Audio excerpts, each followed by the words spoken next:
بسم اللہ الرحمن الرحیم۔ ناظرین السلام علیکم۔ قدیم جزیرہ عرب کے شمال مغربی علاقے میں واقع وادی القرا اپنی ہریالی اور شادابی میں بے مثال ہے۔ اس وادی پر قوم سمود کی حکمرانی تھی، جبکہ اس کے مد مقابل جنوب مشرقی عرب پر قوم عاد قابض تھی۔ قوم سمود بھی قوم عاد کی طرح نہایت طاقتور اور زبردست شان و شوکت کی مالک تھی، اور اسے فن تعمیر میں بھی کمال حاصل تھا۔ پہاڑوں کو تراش کر انتہائی خوبصورت عمارتیں بنانے کا فن گویا ان پر ختم تھا۔ اس قوم کے دارالحکومت کا نام ہجر تھا، جو حجاز مقدس سے شام جانے والے قدیم راستے پر واقع تھا۔ اب یہ علاقہ مدائن سہلے کہلاتا ہے۔ مدائن سہلے کے قدیم شہروں میں ایک الاولیٰ ہے، جو آج بھی بہت پررونق اور آباد ہے۔ مدینہ منورہ سے تبوک جاتے ہوئے بڑی شاہراہ پر تقریباً 350 کلومیٹر کی مسافت پر یہ شہر واقع ہے۔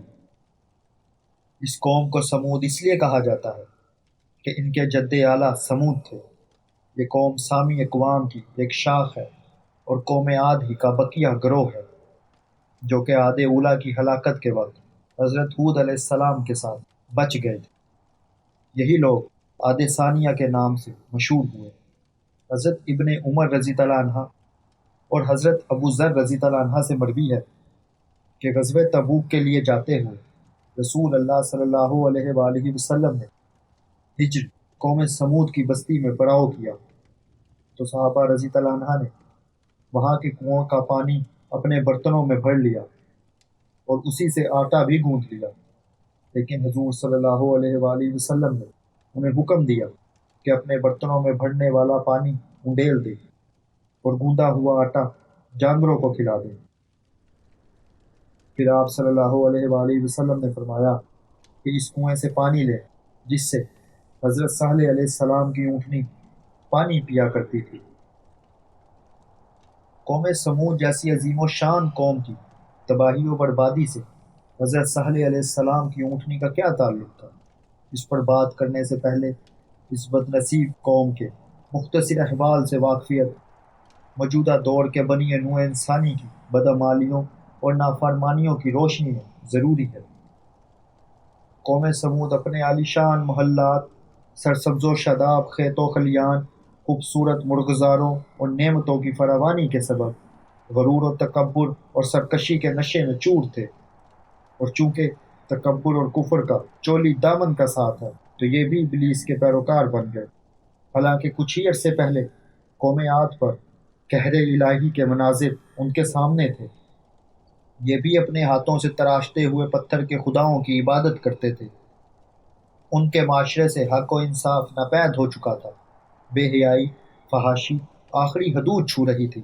مقدس انسانی رشتوں کا احترام ختم ہو چکا تھا۔ رقص و سربت، عیش و عشرت، شراب و شباب ان کی زندگیوں کے لازمی جز بن چکے تھے۔ ایسے میں اللہ تعالیٰ نے اس قوم میں سے ایک خدا ترس اور بہت نیک انسان حضرت صالح علیہ السلام کو نبوت کے منصب پر فائز فرمایا۔ قرآن کریم میں ارشاد باری تعالیٰ ہے، اور ہم نے قوم سمود کی طرف ان کے بھائی صالح علیہ السلام کو بھیجا۔ دیگر نبیوں کی طرح حضرت صالح علیہ السلام نے بھی اپنی قوم کو راہ راست پر لانے کی بہت کوشش کی۔ وہ دن رات انہیں سمجھاتے رہے کہ اے میری قوم، تم اللہ کی عبادت کرو، اس کے سوا تمہارا کوئی معبود نہیں ہے، اسی نے تم کو پیدا کیا اور آباد کیا، تو اس سے مغفرت مانگو اور اس کے آگے توبہ کرو۔ بے شک میرا پروردگار نزدیک بھی ہے اور دعا کا قبول کرنے والا بھی ہے۔ اس پر قوم ان کے خلاف ہو گئی اور یوں گویا ہوئی۔ انہوں نے کہا، اے صالح، اس سے پہلے ہم تم سے کئی طرح کی امیدیں رکھتے تھے، اب وہ منقطع ہو گئی۔ کیا تم ہم کو ان چیزوں سے منع کرتے ہو جن کو ہمارے بزرگ پوچھتے چلے آئے ہیں؟ اور جس بات کی طرف تم ہم کو بلاتے ہو اس میں ہمیں قوی شبہ ہے۔ حضرت صالح علیہ السلام جوانی کے زمانے سے قوم کو دین کی دعوت دیتے ہوئے بوڑھے ہو گئے۔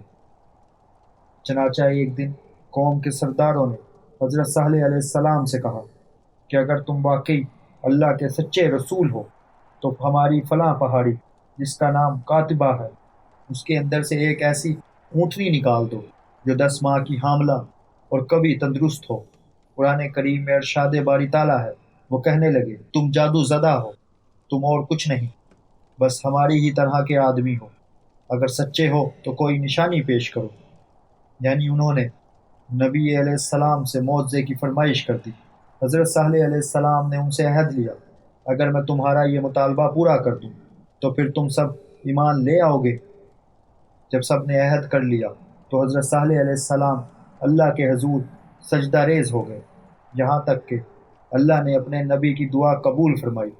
اچانک سامنے کی پہاڑی میں جنبش پیدا ہوئی، چٹان کے 2 ٹکڑے ہوئے، اور اس میں سے ایک خوبصورت، تندرست و توانا حاملہ اونٹنی نمودار ہوئی۔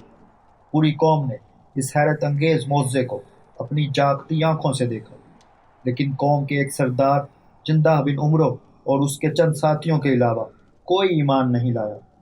اس موقع پر حضرت صالح علیہ السلام نے اپنی قوم سے فرمایا، اے میری قوم، یہ اللہ کی اونٹنی ہے جو تمہارے لیے ایک معجزہ ہے۔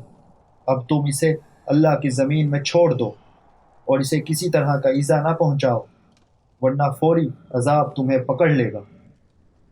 اونٹنی اور اس کا نومولود بچہ سارا دن نگلستان میں چڑھتے رہتے، قوم سیر ہو کر اونٹنی کا دودھ پیتی، لیکن وہ کم نہ ہوتا۔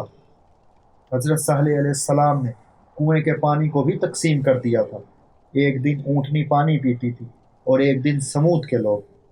ارشاد باری تعالیٰ ہے، صالح نے اپنی قوم سے کہا، ایک دن اس اونٹنی کے پانی پینے کی باری ہے اور ایک معین روز تمہاری باری، لیکن اسے کوئی تکلیف نہ دینا، نہیں تو تمہیں سخت عذاب آ پکڑے گا۔ اللہ تعالیٰ قرآن مجید میں فرماتا ہے، اے صالح، ہم نے اونٹنی کو ان کی آزمائش کے لیے بھیجا ہے، تو تم انتظار کرو اور صبر کرو۔ ابھی کچھ ہی عرصہ گزرا تھا کہ قوم کو اونٹنی کی موجودگی کھٹکنے لگی۔ دن بھر آزادی سے گھومنا پھرنا اور اپنی باری پر ایک ہی سانس میں پورے کنویں کا پانی پی جانا ان کے لیے پریشان کن تھا۔ چنانچہ شیطان کے اکسانے پر انہوں نے اونٹنی کو جان سے مارنے کا فیصلہ کر لیا۔ قوم کے سرداروں نے یہ کام 2 حسین ترین خواتین کو سونپا۔ ان عورتوں نے شراب و شباب کے رسیہ 2 اوباش نوجوانوں مصرع اور کدار کو اپنی خوبصورت بچیوں سے شادی کے عوض اللہ کی اونٹنی کے قتل پر آمادہ کیا، جن کے ساتھ مزید 7 اوباش نوجوان بھی شامل ہو گئے۔ قرآن پاک میں اللہ تعالیٰ نے حضرت صالح علیہ السلام کا واقعہ بیان کرتے ہوئے فرمایا، شہر میں 9 افراد کی ایک جماعت تھی جو ملک بھر میں فساد مچاتے پھرتے اور اصلاح نہیں کرتے تھے۔